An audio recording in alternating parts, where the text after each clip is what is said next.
what we've seen suggests that regulation is slowing economic growth. And because that has this compounding effect over time, that's going to have major impacts on living standards.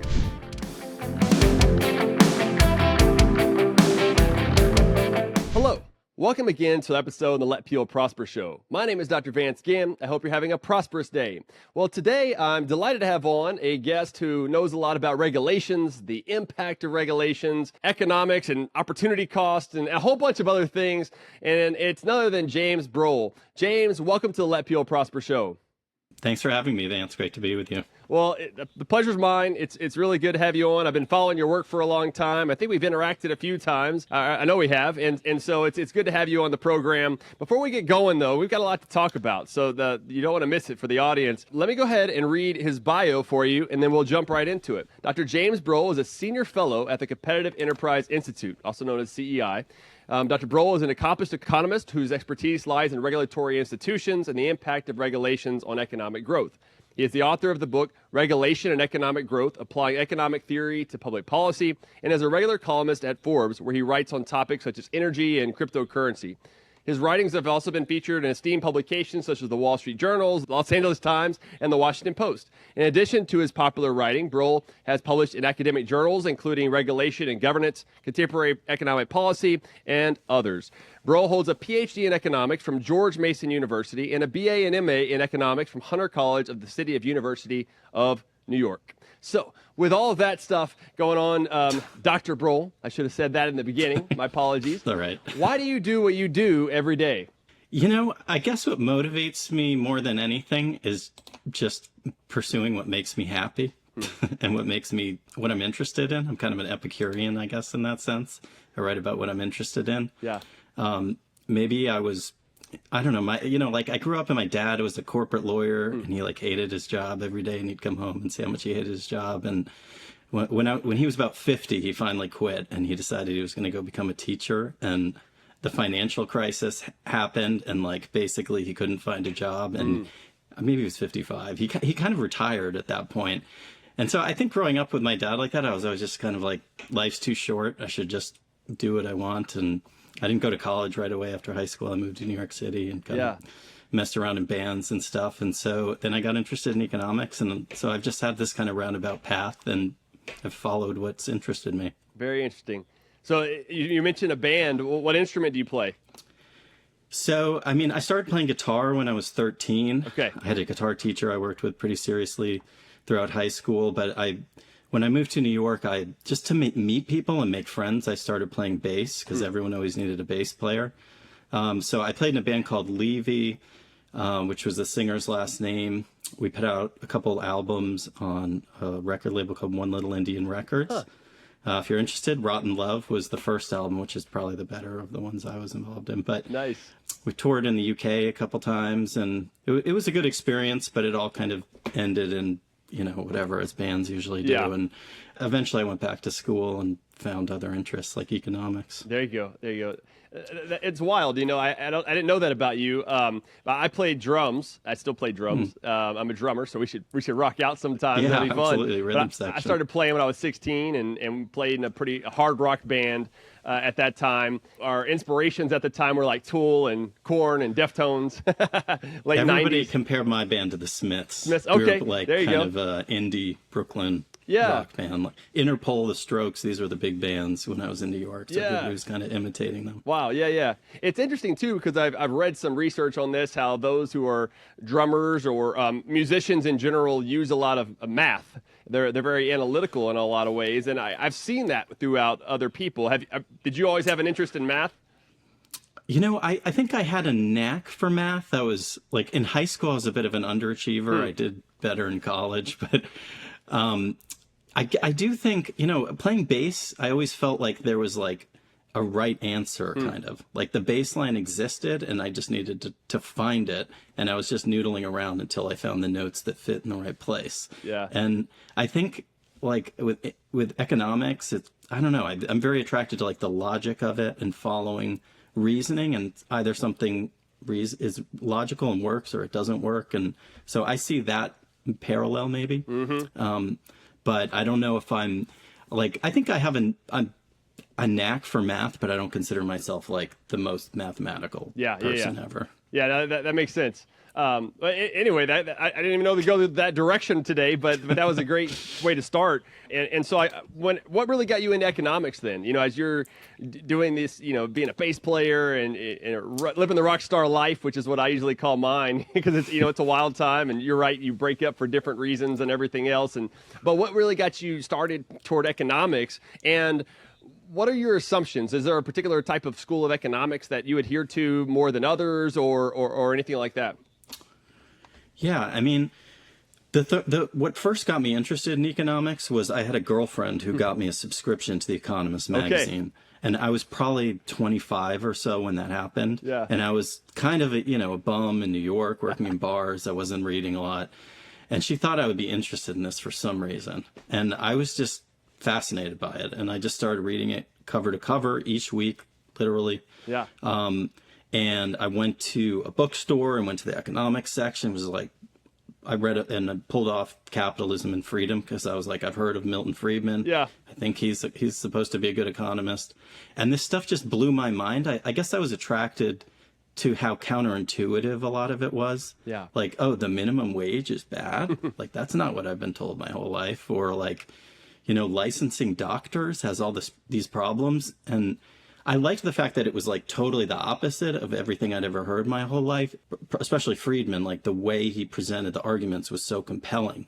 It was like, how could you disagree with this? This sounds like it's obviously true, yet it was telling me the exact opposite of everything I've ever heard. So I guess that logic of economics really I was drawn to.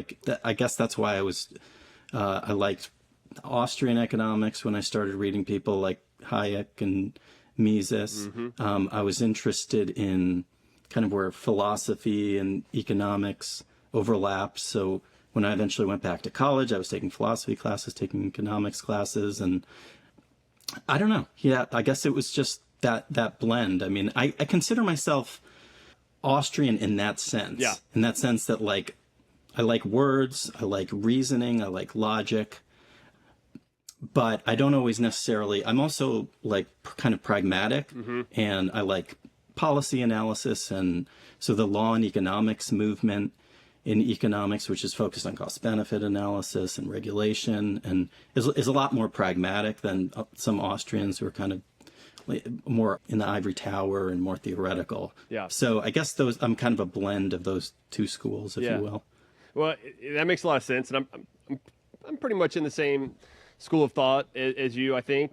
What I like to call it is, Pete Becky calls it mainline economics, where you have this mainline Adam Smith and so forth, and you have Hayek and Mises and others in there. And I consider Friedman as part of that, and kind of building off of the institutional framework. A big part of mine is like Douglas North and Buchanan, and some public choice economics in there as well. Kind of fitting all those pieces in there together, I think is provides a sound economics in my view. And too often it seems, James, that a lot of people are getting off from sound economics, and thinking about the discussions right now on the right. I don't want to go down this too far right now, but you're thinking about the national conservatives versus freedom conservatives or classical liberals, and I consider myself a classical liberal in general. I'm a signatory for the freedom conservative group, and there's always this discussion between net cons and free cons. But I think at the end of the day, and there's been some of this discussion recently by Senator Rubio and some others that are out there about, this free market fundamentalists, I think is what I would be called, I guess. But in my view, it's just more about sound economics, because when you start getting government too much involved, you overlook some of those problems that government's already creating. And so you might actually double down on those failures. But I wonder if you have any thoughts on that. I guess I'm somewhat binary in the sense that I think there's like a right answer and a wrong answer a lot of the time. And so there are certain schools of economics that just don't seem right to me. Keynesianism, I guess, and modern monetary theory is kind of the latest incarnation of this. And I guess I tend to think if you just think through these topics really deeply and analytically, and you'll arrive at the right conclusion. But sometimes it takes a lot of thinking in order to get there. And so when I read people like Paul Krugman or people like that, it just seems to me like they haven't thought through these matters very deeply. And maybe that's naive on my part, or maybe I'm biased right-wing guy or something. But often it's like, no, isn't that like a fallacy? Didn't I learn from Bastiat or somebody like that that's not correct? Yeah, So yeah. I kind of see things in black and white that way. Yeah, no, that makes sense. And what I like about you, James, and whether you're writing or your posts on X, formerly known as Twitter, and everything, is you have a pretty stable approach to it. You know, you're not too extreme either way, and I think that's what makes you unique in that sense too, of why people go to you for your guidance, your insights, and everything else. And something else that you mentioned there that comes to mind is where Thomas Sowell said, you know, there are no solutions, only trade-offs, or there are only trade-offs, no solutions. That's something that I try to keep in mind a lot as a person who is in public policy a lot, and I have a lot of big ideas. I think of myself as like a policy entrepreneur in that sense, but I have to be careful, because if I start getting too far into I know the solution, then I'm probably missing some of those trade-offs along the way. And I think that's one of the great things that you've been able to do over time, and that I've been learning from you, is with your work on regulations in particular. You've been doing this for a while, and I wonder what got you so interested in regulations, because, you know, to be honest with you, James, it's not a sexy topic. You know, thinking about us being back at rock stars and everything else back in the day, it's not necessarily a sexy topic, but it's so important. So I wonder what got you going with that. Yeah, so I mean, I kind of fell into it. So when I was very interested in finance when I went back to college. I went to Hunter College in New York City in my mid-20s. Yeah. And I figured, oh, I'll go work in finance or something like that. I was interested in economics and monetary policy and those sorts of topics, but I couldn't really find a job, honestly, on Wall Street. And I applied for a bunch. I interviewed at Goldman Sachs. I remember it didn't go very well. And I got a job at the Mercatus Center. I got a job because of my libertarian interests, which I didn't know anyone in New York who was interested in these topics. I just kind of found them and started reading these Austrian writers. And so I got a job in the regulatory program at the Mercatus Center. And Mercatus was kind of known for its regulatory shop and its cost-benefit kind of approach to regulations. And I just got really interested in it. And I don't know if I would have found it otherwise, but I also realized how important it is. Like, it surprises me in some ways that other people find this stuff boring, because it's not like I'm reading the code of regulations every day. I'm following the policies that are in the front page of the newspaper, and most of them are enacted by regulatory agencies, the EPA, the HHS, Department of Labor, and they're enacted through regulations. Congress has kind of stepped aside, for better or worse. This is how policy gets done. So I think it's fascinating, and I think it's really consequential, but you're right, a lot of other people aren't convinced. Yeah, well, maybe we will today. Maybe we'll convince some people that it is important, because it really is. And, you know, I've talked to a number of people on this show and just in general, but about regulation, or let me step back, on the benefits of economic freedom in general. And, you know, there's different ways of measuring economic freedom. You got the Fraser Institute, when they look at government spending and taxation and labor market regulation. You've got the Heritage Foundation that has their index. You've got the Cato Institute. There's different indices that are out there.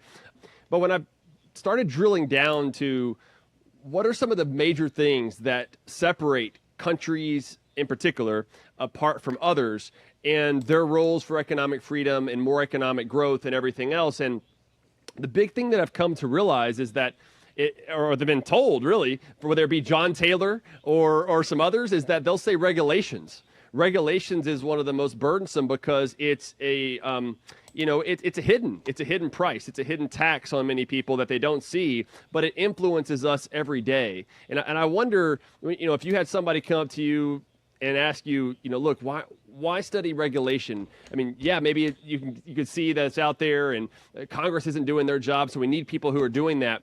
But how do you tell them a story that it is so important and why you want to study it? Yeah, I mean, the first reason is, if you're interested in public policy, this is how public policy gets done now. Yeah. I mean, when you're a kid, you're told the story of how a bill becomes a law. You know, we elect our representatives in the voting booth, and they go off to Washington, D.C., and they craft these laws, and the president signs them, and now that's our democratic process at work. But that story is really not the way the whole process works. I mean, what happens nowadays is that all these laws were written decades ago, and this alphabet soup of administrative agencies, EPA, HHS, SEC, FTC, FCC, whatever, they just continue writing thousands of regulations each year and finding new authorities in these laws that in some cases are 80, 90 years old at this point, continue to pushing the boundaries of their authority. And they're supposed to be the experts, supposedly, who are looking out for the public, and they have PhDs, and they're basing all these rules on sound evidence and science. But the reality is almost none of these things are based on sound evidence and science. If you actually read the regulations, most of them don't have any economic analysis. When there is any economic analysis, it's very thin. There's usually not much in the way of science behind any of that. In some cases, there's exceptions. And so I was just stunned at the lack of scientific basis for public policy. With the fact that we get 3,000 to 5,000 new regulations each year, final rules just at the federal level. Yeah. On top of that, there's state regulations, local regulations. The code just grows bigger and bigger every year.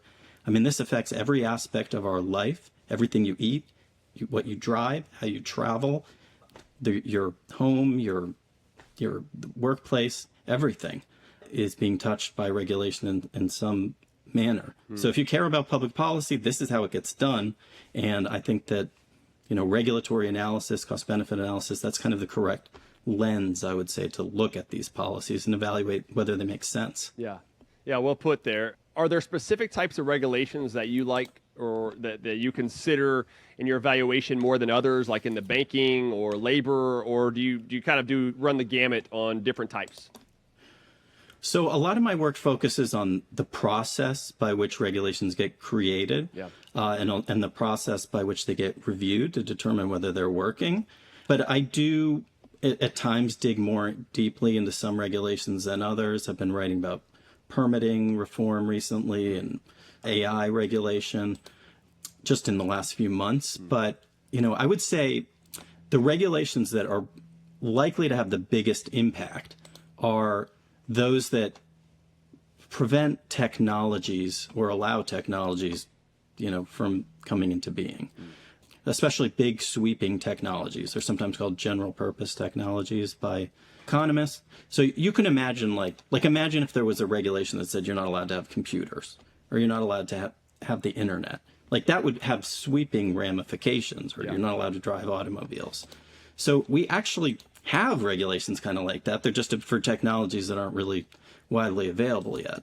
So I would say regulations of things like nuclear power might be particularly destructive. I mean, there was a vision in the mid-20th century that we'd kind of transition to a fully nuclear economy. That didn't happen as a result of a lot of environmental activism and regulations that were very restrictive. And so, we kind of choked off that opportunity. And we don't quite know what lay in store down that road, but whatever it is, we basically put that aside and don't have it. Maybe we'd have much cleaner energy, more plentiful. Maybe we wouldn't. Maybe we would have had nuclear meltdowns, but there was something we put aside there. I think something is true also with automobiles or airspace. We could have drones. I mean, the drone technology exists, but we don't really use it for a whole lot right now because the airspace is very strictly regulated. And that's a technology that has a lot of potential uses. Maybe we'd have cars that fly like drones, but the regulatory system tends to say, well, either you're a car or you're an aircraft. You can't really be both. And so that idea doesn't really fit into the regulatory paradigm. So we've kind of put it aside.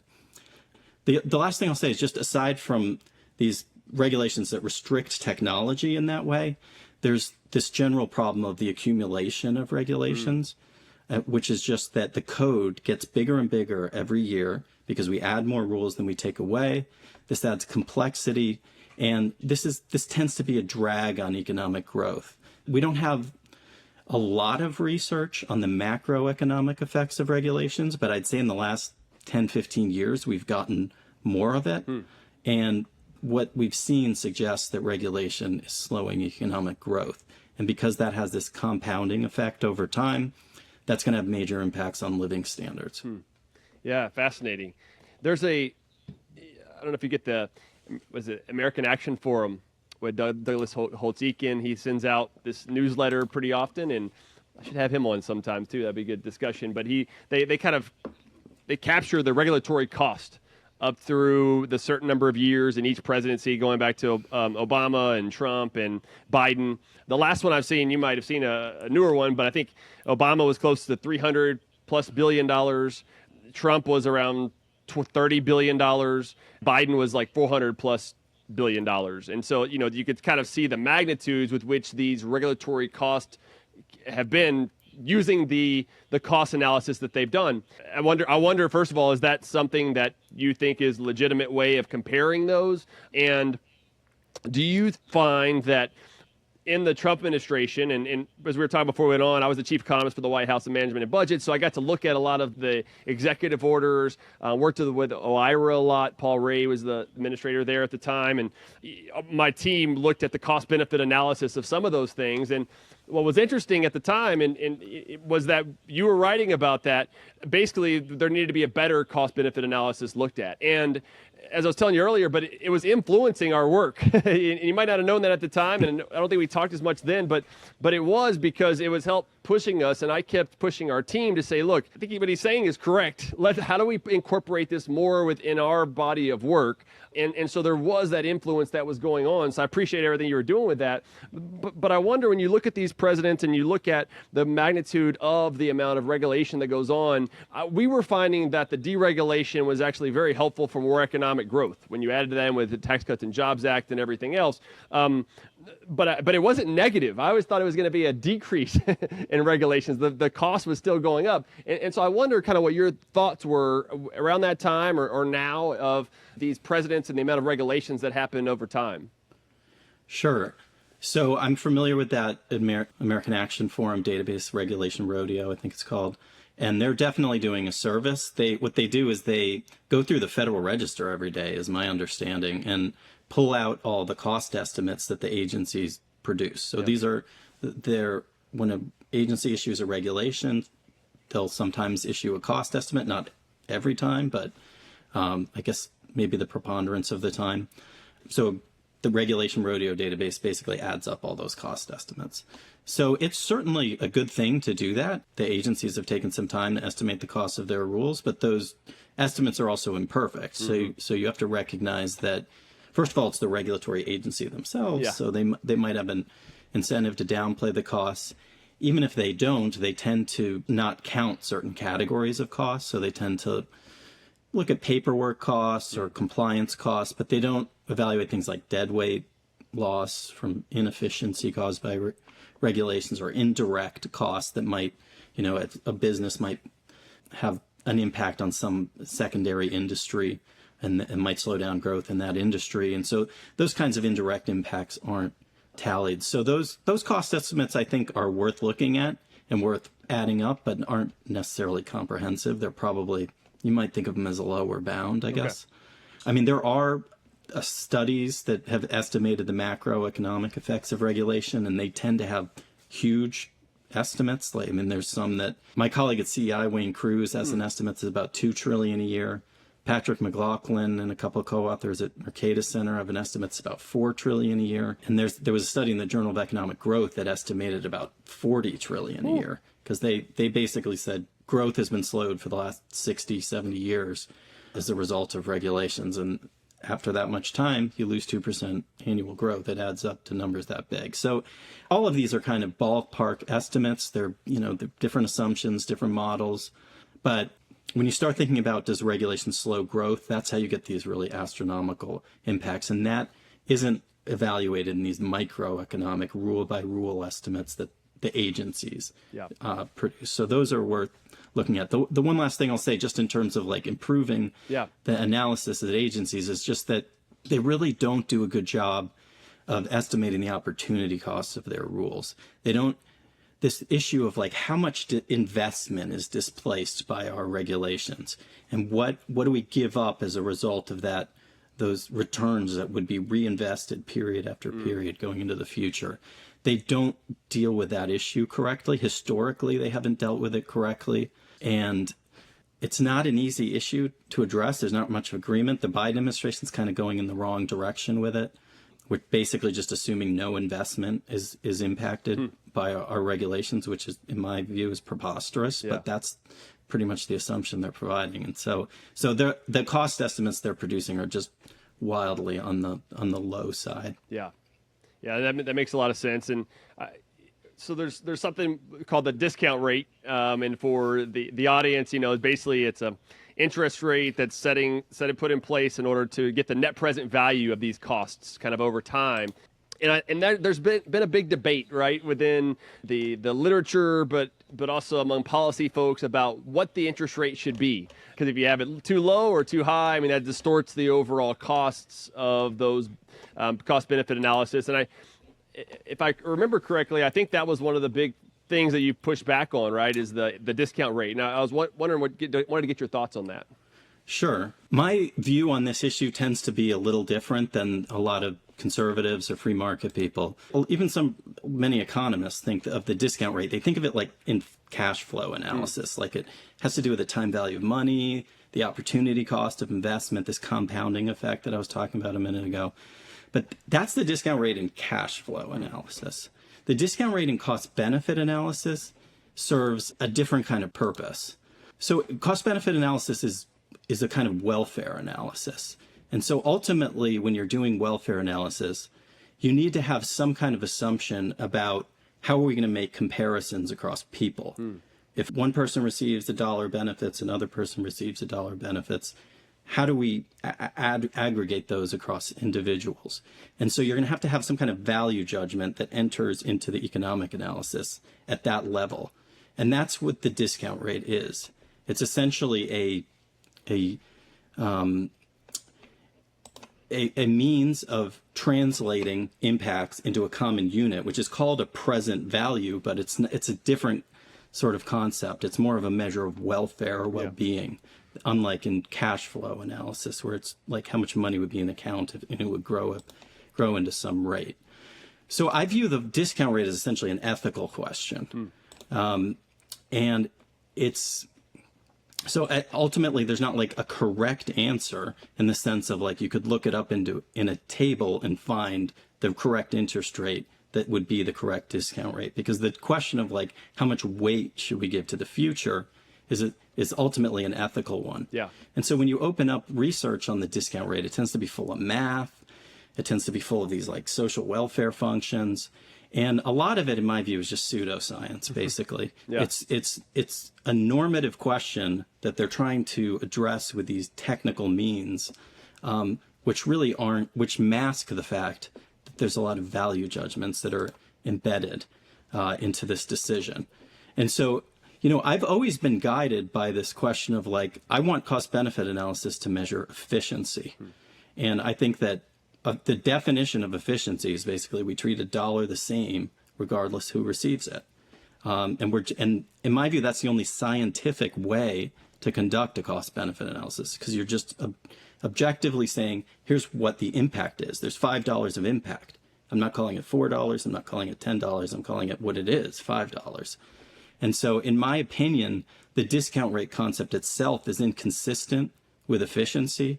And it's unscientific. And so I would just get rid of the entire concept from cost-benefit analysis. You can still account for opportunity costs through, it's another mechanism that's technically the correct way to do it, shadow price. But the discount rate, really the only rate consistent with science, in my opinion, is 0. Okay, interesting. Yeah. And so with that would allow us to have the full cost. Because I like the way you put that, though, about it being ethical. Because you're right. Why do we want to put a greater value on the future than today? Or why do we want to put a greater value on today than in the future? So if you have it close to if you have it 0, then you're allowing for the costs and benefits to be equal today, whether it's now or in the future. You can have the full effect of those being felt or being able to what the magnitude is today, right? Yeah, I mean, for whatever reason, I've never fully understood this. Yeah. Like economists they can't let go of these like value judgments that they have. And it's very often here, well, we have to discount because people in the future are going to be richer than us. But then if you say, all right, so let's put less weight on this benefit today that's going to rich people, and we'll put more weight on the poor people, they'll be, oh, no, we can't have distributional weighting. Yeah. But that's the same idea. Yeah. So why all of a sudden is it acceptable in the discount rate and not acceptable in the current time frame? And I think that there's nothing wrong with making those value judgments. Sure. I would expect a policymaker, a political person in an agency to maybe say, you know what, like this is an impact in the future. Maybe it isn't that important. Like it's reasonable to make those decisions. I just don't think that they're the job of the analyst who's trying to assess the impact of this regulation. We don't discount GDP in 10 years using some rate of like social welfare discount. So why are we doing it with other costs and benefits? The other thing I'll just mention is that, there's sometimes because of climate change and things like that, a lot of conservatives, they get nervous. There's all these benefits that regulations supposedly achieve in the future, but there's also costs in the future. So when we block these technologies like I was talking about, and we slow economic growth by a couple % a year, I mean, these are compounding effects into the future. The problem is they're the unseen. They're kind of in this counterfactual scenario. They're this opportunity cost that we've given up, and the government analysts don't really take into account that opportunity cost. But the issue there is they're not considering cost properly. The issue isn't that we should have to discount. And so a lot of economists mix this up. They think, well, we have to consider opportunity costs. And it's like, but that's a separate issue. Yeah. We should consider opportunity costs, but that doesn't mean the future should get less weight. Yeah. Or we should somehow mask everything behind this layer of welfare weighting, which is what the discount rate is. Yeah. Excellent points. It's something I'm gonna have to grapple with now after we talk about this and everything else, because it's really good. I think that it's really important. I wonder, I have a lot of legislators and staff and people from across the country who listen in. One of the things that the Trump administration had was the EO 13771, the 2 in, 1 out is what was called and everything, and they look at the analysis, and I helped with some of that. And other states have been doing this as similar thing as well. Texas passed a bill to do this, and some others have, of saying, okay, if we're going to put in 1, we're going to take out 2. And something else that I remember when I was at the Texas Public Policy Foundation for a while, one thing that we had kind of banged around was like, how do we come up with like a regulatory budget? I do a lot of work, as you know, like on fiscal policy, like on spending limits and restraints, and look at those fiscal rules. And I was trying to figure out can we have a regulatory rule. And I used to work on like a reg data, which is great. Everybody should go check that out, Mercatus and stuff. But I wonder, how can some of these state legislators and other folks that are lawmakers really start to get a handle on the regulatory costs? Because like you said earlier, I mean, it could be anywhere from $2 trillion to $40 trillion of cost per year. And if it's having that much of an impact, how do we start to roll it back? I mean, there's just so many costs. It's almost like the budget. When I think about the fiscal side, the spending, there's budget inertia where they just say, okay, here's how much we have. We're going to keep growing at that rate without looking at what's effective or not. And I guess you have the same sort of quote unquote regulatory budget where it just keeps having that budget inertia as well. How can we start to get a hold of this and start to rein it in so that we can have more economic flourishing? Yeah, it's a tricky problem. Yeah. And there have been a few different ways in which a regulatory budget has been implemented in different places. So a regulatory budget is essentially some kind of cap or constraint placed on the overall amount of regulation. It could be a cap on the costs of regulation, but that in practice, that's not always how it's implemented. I mean, even a simple 1 in, 1 out policy, like for every rule in, we're going to eliminate 1, that is a cap. It's a kind of regulatory budget. And so what we've seen is there's kind of a spectrum. There are simpler regulatory budgets, like 1 in, 1 out, 1 in, 2 out. Then there are regulatory budgets that get a little more sophisticated, and they're based on cost. And there's kind of a trade-off in the sense that the more sophisticated the measure is, like cost versus number of rules, the harder it is to make it comprehensive across the whole regulatory system. And so the Trump administration had this cost regulatory budget where OMB actually said to the different agencies, you're going to only be able to implement this much cost with your rules this year.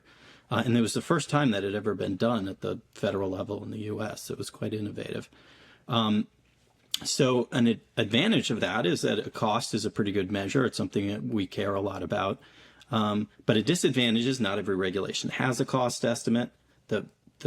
This budget was overseen by OMB, which doesn't only reviews like 10% of regulations or even a little less than that.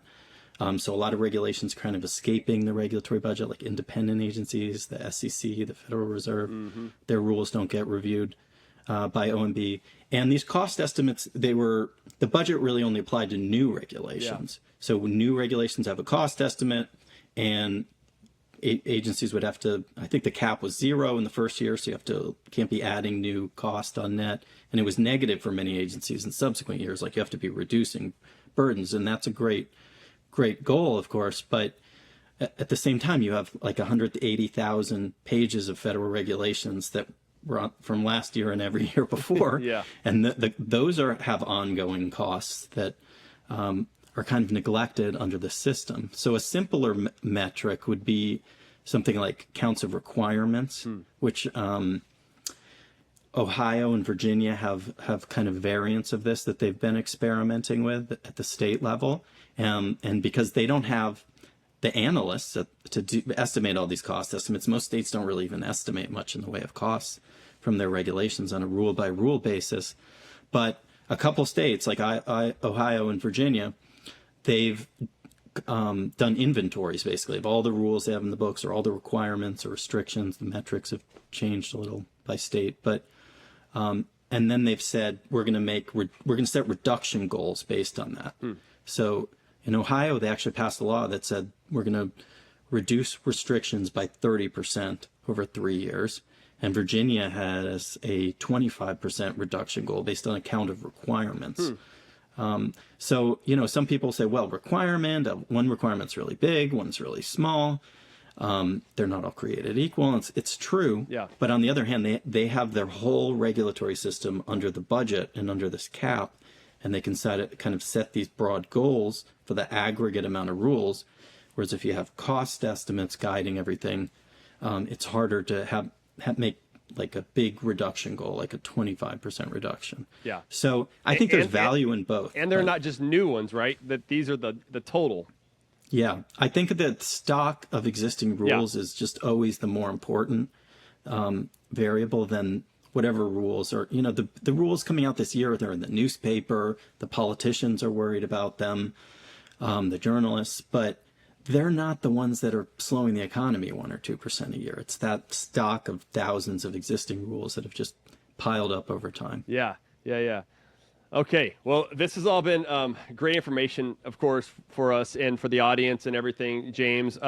One of the things that I want to talk to you about as we're wrapping up here is on Twitter, formerly known as Twitter. It's now X. You and I were having a discussion about free lunches, and it's something that I usually say pretty often. There's no free lunch or nothing is free. And my kids say that all the time now because I've kind of like etched it into their head. But you were challenging me, and I've still been thinking about this, where you said, no, there are some free lunches that are out there, and I wanted to give you an opportunity to explain, and then we can. Then I want to see what I think about it. Yeah, sure. So first of all, I should say I love Milton Friedman, and I think he's the greatest of all time, and he obviously had this saying, there ain't no such thing as a free lunch. It comes from like a science fiction book, but so there's a sense in which I agree with it and a sense in which I kind of disagree with it or even find it a little kind of harmful in a sense for the message it sends. And the sense in which I agree with it is that there's always some more efficient use of resources, like land, labor, capital, people. We could be training them in better ways, that we could be making everyone nuclear engineers and having some kind of breakthrough in nuclear fusion or nanotech or whatever it might be. And so we should definitely always be thinking about, hey, can we use resources in a more efficient way than we do? We should be thinking about those alternatives. And in that sense, when we take an action, we are we're giving up some probably hypothetically better alternative use of those resources. But there's another sense in which I think the statement is kind of wrong, which is that the costs of actions are very often zero or close to zero or even negative. And resources just aren't used that efficiently in general throughout the economy, both in the public and the private sector, probably especially the public sector. But if there are actions that are legitimately harmful, if we're teaching our kids something destructive in our schools, if we are or teaching them something that isn't even true, like we could go back and Ptolemy's theory of how the solar system worked was taught for a long time, and guess what? It wasn't even correct. So if you displace activities like that, it's like, well, yes, the people teaching the Ptolemaic theory of the universe, maybe they could have been teaching, nuclear engineering, but the reality is they wouldn't have been teaching that. They would have been teaching this backward view. And to the extent you displace those activities that are socially destructive, that's actually a net gain, even if you just stopped doing it. So, I mean, if this is why I tend to say, like, having regulators go through reviews of their rules is essentially costless, because in absence of it, they'd be piling another rule onto the pile, not doing a sufficient job of studying what the economic impacts of that would be and basing it mostly on politics and ideology. Probably would do more harm than good. And if we just force them to go through their rules, what we're giving up has negative social value. In theory, there could be some optimal use of their time and efforts, but in practice, they wouldn't be doing that. That optimality idea is just a theoretical construct. And what ultimately matters is, how would resources be used, not how could they be used. And so opportunity cost has these kind of dual meanings, and sometimes it creates confusion. It's like, sometimes economists use it in this kind of Bastiat sense, like, there's what happens, and you compare it to this counterfactual of what would happen if we didn't break this shop window. But other times they use it in the sense of, like, the very best alternative use of resources. And most of the time, what would have happened is not what could have happened. And so I'm a little more focused on, like, how would resources be used, not what's the very best, most efficient use of resources. We should be concerned with both. Yeah. But the cost is usually compared to that, how would they be used? Yeah. That makes a lot of sense. And so that's why when it sparked my interest whenever you said that. I was like, oh, okay, well, wait a minute. What's going on? Because I know James, he's a free market guy, and he's pushing back on this. But I see where you're coming from. I think there's a lot of, like, low-hanging fruit. That's why I kind of push back on it. Is like, there's no such thing as a free lunch kind of implies everything is really costly. Any action we give is really burdensome. It's like, actually, there's a lot of stuff we could do that isn't that costly. Yeah, no, that makes sense. Yeah, it does. And I've been thinking more about this, especially from more of my fiscal work and kind of the regulation too. But, cutting government spending, there could be a free lunch there, because now you get more economic growth. You supply more resources into the market that's not being crowded out. So maybe that's a way for give regulators a holiday. Yeah. There you go. Keep paying them, but just have them sit at home. Yeah. So maybe there's some things in there that we could build on from Friedman. Counter some of his stuff, because I'm in the same boat. I mean, Capitalism and Freedom was my first one that got me more on the classical liberal, and so I still watch a lot of his speeches just because I like the way he explains things. And Donahue's interview and everything else. Right. But I think it is important for folks like us to push back on some of those things and maybe put a different spin on it from time to time as we're continuing to learn more about our world. I think that free market economists, Austrian economists now don't question enough of these assumptions from the last generation. Yes, Buchanan was great. I've written some things kind of criticizing him over the last year or two, and it's not because I don't think he was a great economist, but there's some aspects of his thought I don't really agree with. Sure. Some of it relates to cost, like we've been talking about, and I just think, why doesn't anyone ever go back and like question some of these ideas? Hayek wasn't right about everything. Milton Friedman wasn't right about everything. Yeah. And we tend to, like, put them up on this pedestal. I think the Nobel Prize has contributed to this in a problematic way. Yeah. And, I think we should challenge that stuff more. Yeah. Well, you're always challenging me, James, and I appreciate all the work that you're doing. For the audience, before we go, where's the best place to find you? Sure. So I'm at the Competitive Enterprise Institute. You can Google my name, James Broughel, Broughel. And look at my page there. I used to be at the Mercatus Center. I think they still have some of my old reports up. I'm also a visiting fellow at the Hoover Institution this year. I'm doing a new project on state environmental permitting. And so I have some reports that are just starting to come out on that. Great. All right. Well, be sure to go check him out, Dr. James Broughel. A lot of good information out there. James, thank you for being on the podcast, and God bless you and your family. Thanks for having me, Vance. Awesome. Well, for the audience, I hope you appreciated, enjoyed that discussion. I know I did. Go out and leave us a 5-star rating, share with your friends and family, and be sure to subscribe wherever you get this podcast, or check me out in all the show notes at vanceginn.substack.com. So with all of that, I hope you have a great day, and until next time, let people prosper.